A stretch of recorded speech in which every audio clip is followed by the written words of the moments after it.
Right now at 5, a flood watch is in effect for Metro Atlanta and Northeast Georgia. Our 11 Alive storm trackers are tracking more rain moving into our area tonight. So let's get you straight over to our chief meteorologist, Chris Holcomb. So Chris, will we also have a chance for some storms? Yeah, this line that we're watching right now is a little more intense than any of the rain that we had a little bit earlier. We've got a line of showers and storms moving in right now through parts of West Georgia. These south of I-20, just south and west of Atlanta, are a little bit stronger, where we're getting some winds at 40 to 50 miles an hour. They're not classified as severe, but they are just below severe status. You can see how this system is moving closer to us. This will all be closing in on Atlanta very shortly. So we're dry right now. Actually, a couple little lighter showers here and there, but that main line is just out to the west. The part moving into western Cobb, Douglas County, also down into Carroll County. More of this in West Georgia here. Here's where we have the strongest part right here. We've got some thunder and lightning moving from Carroll County through parts of Heard County into Troup County, getting closer to LaGrange right now,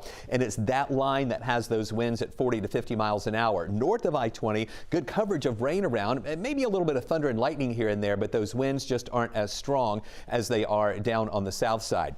Additional rain is going to be filling in here tonight. We do think this rain will taper off some tonight, but then a few other scattered showers develop tomorrow. Live look right now from Noonan. As we are looking over to the west, you can see those darker clouds and that line of storms about to move into Coweta County in the Noonan area. And we do have in West Georgia that low risk, level 1 risk that a couple of those storms could turn severe. We also have the flood watch in effect through Saturday evening. It was extended now to include another day. It includes Saturday, where we can see an additional 1 to 3 inches of rain.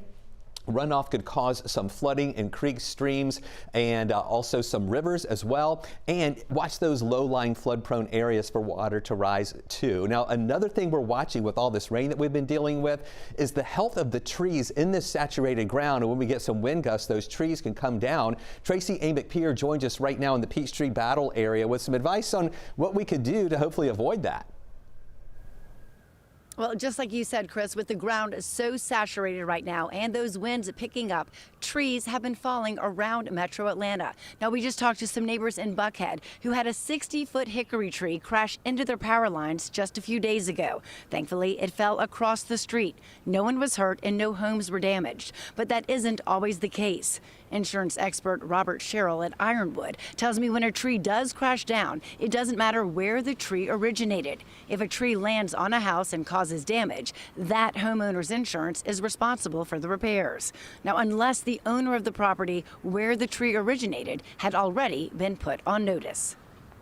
If your neighbor has a tree and you think that tree is, diseased, dying, anything like that, you need to bring that to your neighbor's attention. A certified letter, as we said, is obviously the best way to do it.